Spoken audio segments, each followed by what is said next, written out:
Thanks for joining us on this special edition of Invest Africa for one of the most important stories in African business. I'm Chris Bishop, in for Nozipo Mbanjwa. Now, Nigeria is almost the biggest economy in Africa. Holding it back is a lack of infrastructure and, more importantly, a lack of power. After decades of power cuts, it is calling private money to the rescue. Nigeria has also committed an additional $550 million to its newly established $1 billion sovereign wealth fund to increase investment in power. Will it be enough? Over the next 30 minutes, I'm joined by a panel of experts and will be linking to the heart of the story in Abuja in Nigeria. Power generation is Nigeria's biggest problem. The country is facing an acute shortage of regular electricity supply to light up homes and power up the economy. But after decades of neglect, Nigeria's government is finally taking steps to fix the problem. In August 2010, President Goodluck Jonathan announced a roadmap for Nigeria's power reforms, spelling out key targets to improve the supply of electricity and to ultimately sell underperforming government-owned assets to the private sector.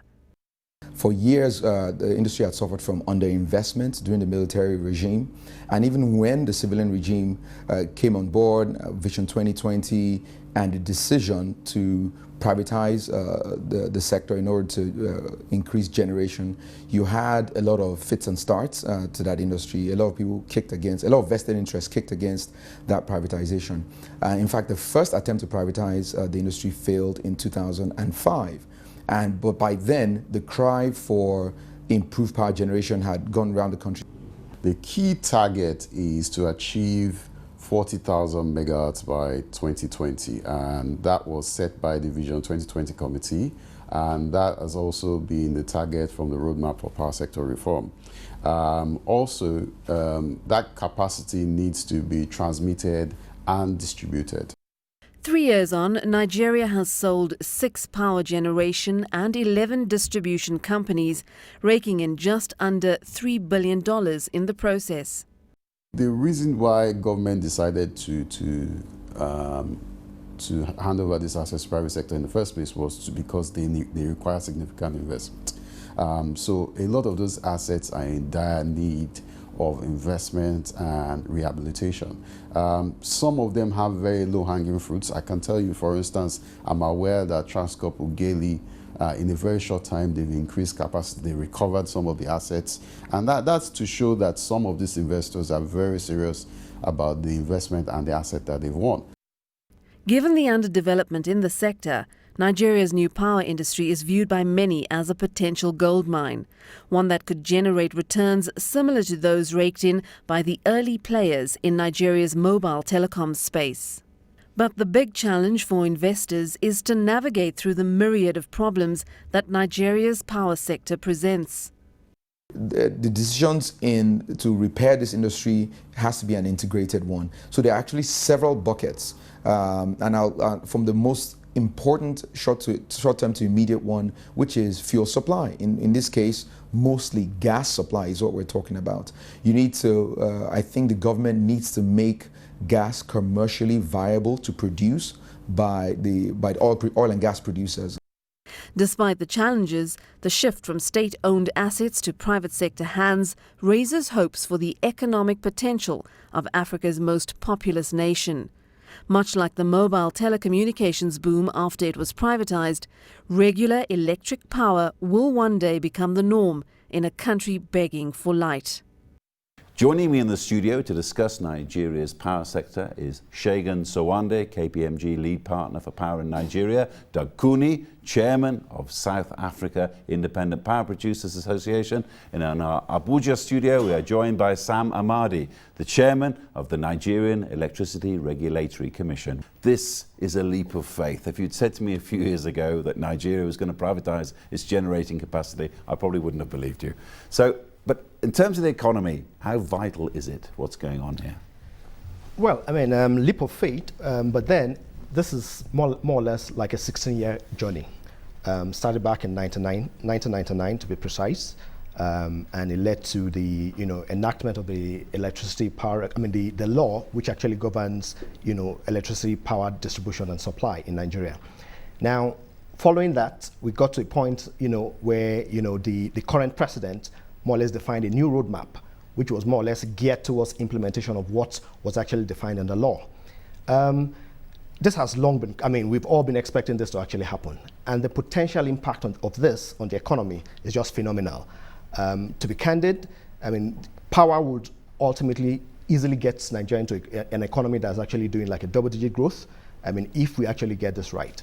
So potentially power will permeate every part of the sector, I mean, of the economy, and the multiplier effect is just going to be quite phenomenal. Doug Cooney, the chairman of the South African Independent Power Producers Association. What do you see? This is a big move. This is a radical move for an African nation. Absolutely, absolutely, Chris. The business of transforming from a monolithic, vertically integrated utility to a competitive market environment is a mega task. At the stage at which Nigeria finds itself at the moment is the institutional, the regulatory arrangements. So putting in place all the institutional arrangements in order to make the system work. But that's just the enabling environment.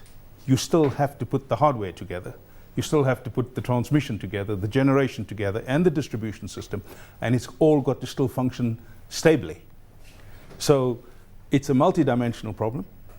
I think Nigeria is at a crucial stage in terms of doing all the institutional arrangements and making sure the transactions can be effected for private power and private capital to enter the marketplace. Well, now we're going to link now with Abuja in Nigeria with Sam Amadi, who's waiting in our studios there. He's the chairman of the Nigerian Electricity Regulatory Commission.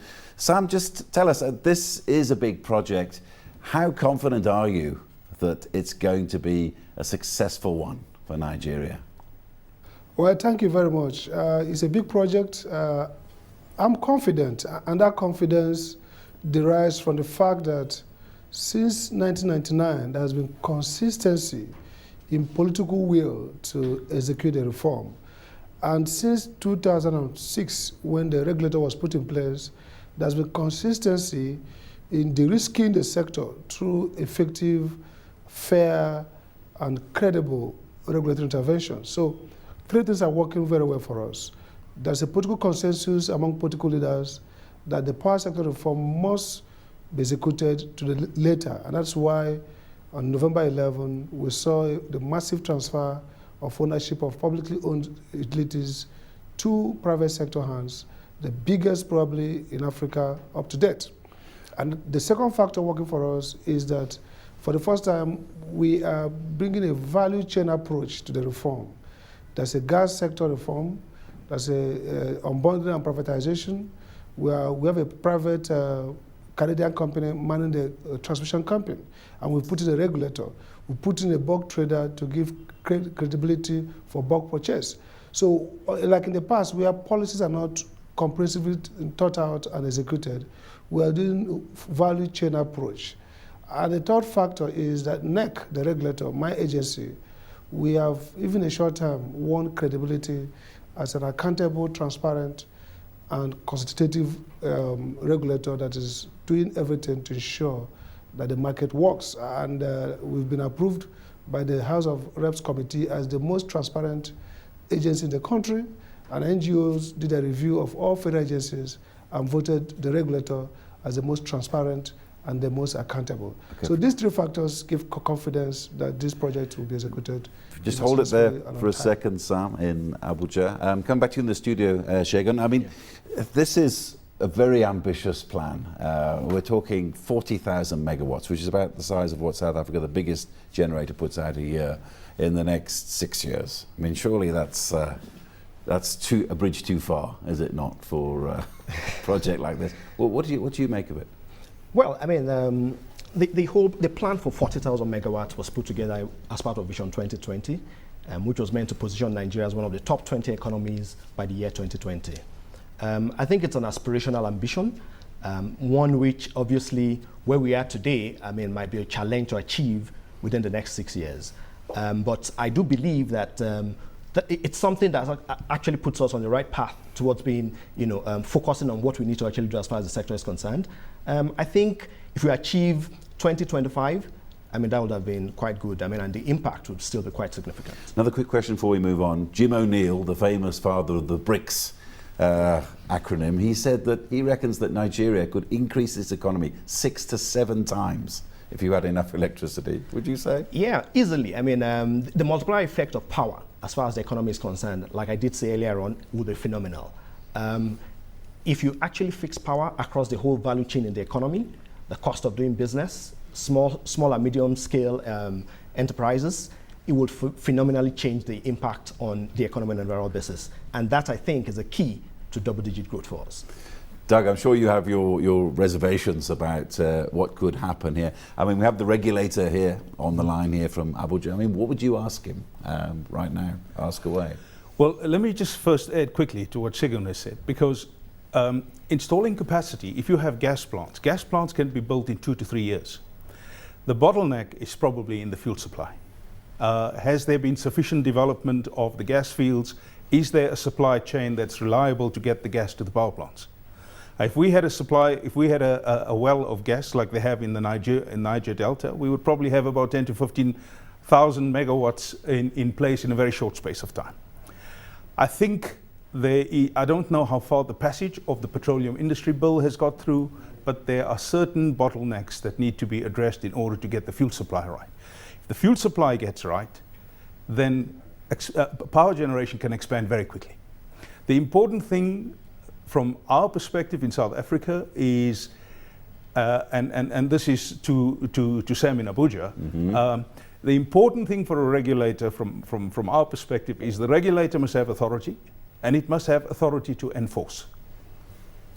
These are crucial to the functioning of the utility. Can you answer that, Sam? Are you confident that you've got enough authority left when you're letting the private sector have a free hand in generation, that you are going to be able to control things? Sure. I think the good thing about the Nigerian reform is that the regulator is established by law with autonomy, not controlled by the government as it is, and with the powers to sanction, even financial sanction. Just last week, we had a public hearing to finalize on a regulation for enforcement, and that regulation authorizes the regulator to impose financial sanctions against utilities that are not performing according to the license terms. So surely we have that power.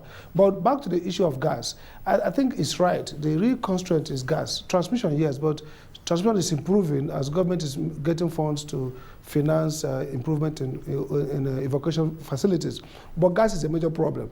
But that problem is being addressed because for the first time we're having a better coordination between gas and petroleum and power ministries. Today, we are looking at commerciality by improving the gas price component of the tariff. In the past, we didn't have good bankable gas agreements because of both the fact that the old utilities were not paying gas fees and the gas costs were very, very depressed. But today, those contracts are being streamlined. Gas is now a major part of the tariff, and we are providing for the pricing. So I don't think it is 40,000 megawatts in 6 years is not what we're looking at. We are looking at a market that will sustainably increase both generation and distribution, so that at the end of the day, a value chain approach will give us adequacy and reliability over time. I would say that the major problem in the past has been disarticulation between gas and power. But now we are getting greater coherence, greater framework, and the tariff structure has now given confidence to make investment both in gas processing and gas transport. Apart from that, we have got embedded generation that allows discos to embed power in their distribution. So this short circuits the transmission constraint and also allow more power to come from the Delta region, where there are gas supplies within the hand of small, medium enterprises. So they can work together with the different companies in those areas to embed power quicker than when the power goes through procurement through the national grid. So these are some of the initiatives to ensure that we get close to 40,000. We are not working on 40,000 by 6 years' time. We are working on creating a market that will consistently increase capacity to match load-based demand. Just a quick comment from you, Segun, before the break. What do you think? Yeah, I mean, what Sam has just said is pretty much defines what the sector really looks like now. We've moved from what was just like an industry to an environment where we're trying to create a market that will actually be a sustainable way into the future. Like everyone has said, gas is a major constraint. However, if we get the commerciality of gas right, and we get the GSAs signed sooner than later, then the likelihood of even achieving those things will be realized. Because the important thing is, from the time you actually sign a gas supply agreement, it takes between, I would say, 3 to 5 years for you to actually have the gas flowing at the power stations. So where we are today, if we resolve gas, we are part of the journey is actually covered. But my concern really is that distribution is a critical area that needs to be addressed, because that's where the bulk of the losses are. And even if you increase generation capacity and the losses are still high, the whole funding, the liquidity of the whole value chain becomes questionable. And so that has to be addressed sooner than later. Doug, quick comment for the break? What do you think? Do you like what you're hearing? Yes, absolutely. I think there's another elephant in the room, and that's called transmission. The roadmap, I think it's the 2010 roadmap, which was produced in Nigeria, said that the transmission capacity was sufficient for what they had in install capacity. But if you increase the capacity dramatically, you're going to have to make huge investments in transmission in order to transport your electricity around. Okay, Doug, we're going to a short ad break now. When we come back, we'll be talking more about how people can make money out of this power sector, and also we'll be taking questions from the floor, from our audience. Do stay with us.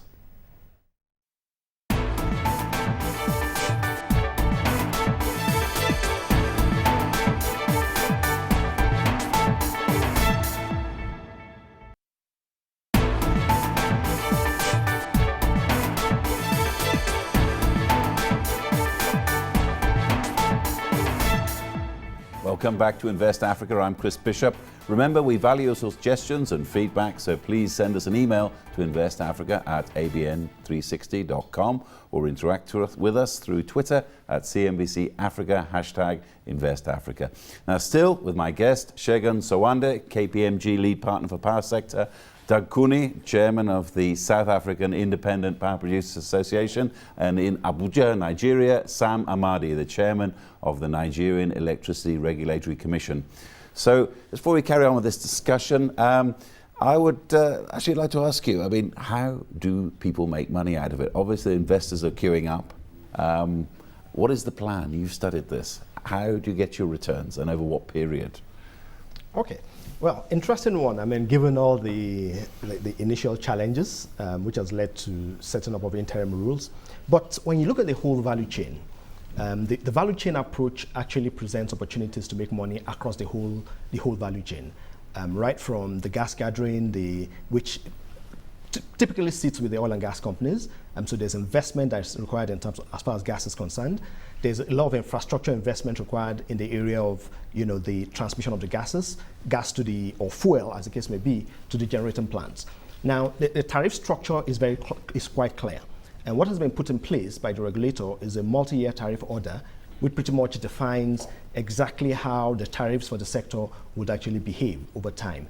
It's also clear, there's a guaranteed rate of return that's actually been built into your investment across the value chain. So, if you break it down into generation, distribution, and transmission, you see lots of opportunities. If you take the transmission space, for instance, which is still government-owned, Manitoba Hydro is actually managing that chain right now. But one of the interesting opportunities there would be getting private sector investors to actually, manage parts of the transmission network in the short to medium term. And that, I think, would be obviously phenomenal in terms of the opportunities it would create, and it would de-risk and debottleneck the whole constraints we actually have around transmission. How quickly do you think it would take to get your money back if you invested your billions? Wow, I think that's a tough one to tell from where we are right now. I think even though there's regulatory certainty to some extent, I think there's quite a lot that still need to be dealt with in the short to medium term before you could actually say that. But I would say in the next 3 to 5 years, we are still pretty much going to be scratching the surface to try and get things on the right path. But maybe the regulator will probably be able to give us a view on that. Yes, indeed. And we can go there now to Abuja. Sam Amadi, the chairman of the Nigerian Electricity Regulatory Commission. Are you satisfied that the tariffs are going to give returns and attract even more investors? Sure. The tariff has been removed from government control, so it's now cost reflective. But what happens is that the tariff provides, the law requires NEC to ensure that every efficient operator recovers full prudent costs.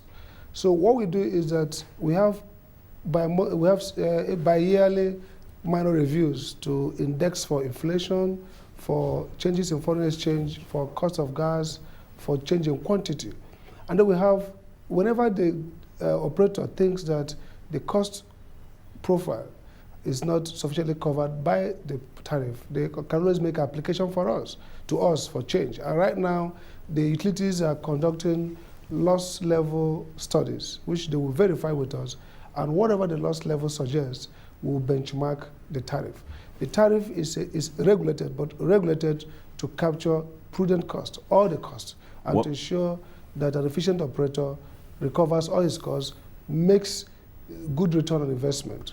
One question I have for you, Sam. Our benchmarks are very generous. So isn't it that you're giving people the chance of getting good returns, etc.? Obviously, you're covering their costs. Doesn't that mean that maybe people will pay more for their electricity in 5-10 years' time? Yeah, people may pay more. It depends on what the efficiency at the production level is, because part of it is that we've done the assessment. Nigerian consumers are willing to pay more as long as they get better services. The cost of self-generation by generator, all kinds of types of generators that they're using for their homes and businesses is huge. It's much more than any grid power can cost. So as long as we've not come to the opportunity cost is still low, the people will pay. But the issue is that we want to make sure that they are paying for quality power, for power that's adequate. And so the focus now is to ensure that the operator gets fair return and the people have affordable tariff and good service. So I think as long as the people get the service, they will pay. And our job is to ensure that cost escalation is low. We're not just giving the operators a windfall. We are also benchmarking them to prudence and cost efficiency. Ultimately, we believe that the tariff will be at a point that's affordable and that will be fair return to investors. Just a quick comment here in the studio before we go to the audience here. I mean, you're hearing this. Tariffs are always a big problem when it comes to electricity generation. Quick comment from you, Doug? Well, the one thing about electricity, it needs to be affordable and available at the same time. Affordable and not available doesn't work. Available and not affordable doesn't work. I think the Nigerian government has put in some measures, incentives to the GenCos. There are some tax holidays. There are some a few incentives to cushion the blow for the consumers. And remember, with these power projects, they service all their financial needs within a certain frame of time, typically 10 to 15 years. And you still have a lot of life left in the asset afterwards. So there is means to flatten out the tariff over a period of time and make it much more affordable to consumers. The diesel and petrol genset economy they're operating at the moment is a multiple of expense compared to what they could get in, from utility power. Okay, well, as Aliko Dangote, the richest man in Nigeria, said, we don't have enough electricity and we're still growing at 7%. It's crazy. But let's go to our audience now. And our first question. The first question is for Sam.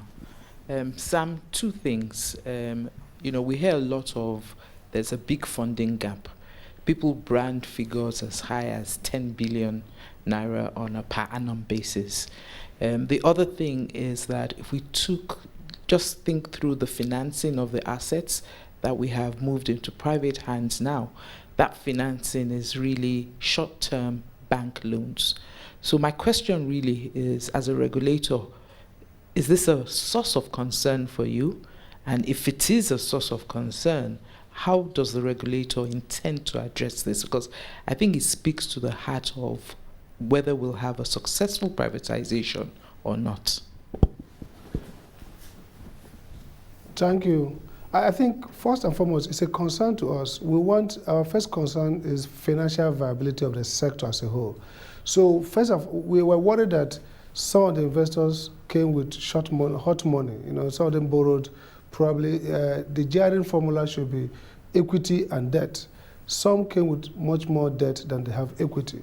They don't have equity at all, and therefore they are worried about repaying the debts to the banks, and they are under pressure, and probably they're not able to make the investments in strengthening network for reliability, especially for the distribution companies. Our advice, our view has been to help them to have better recovery from the market, and also ask them to look for more money. They got to look for more money, because this is a long-term investment, and their vesting contract and the PPAs for generators is long-term. So when people banding figures about the funding gap, they also forget that the funds should also come from market. Now, if we're able to release all the capacity in generation through better gas supply, then the market will be more solvent. You sell more power, and the same tariff, the wheeling charges, the tariff for GENCOs, all of them constitute the funds that you need for the market. So we are looking at the funding with hope that as the market do better, more funds come in. And as the investors are getting their returns and seeing a viable financial sector, there will be more investment, and therefore that funding gap can be made. But the critical thing is that we should have more power in the grid to sell. That's the way that the investors can recover their money, service their debts, and probably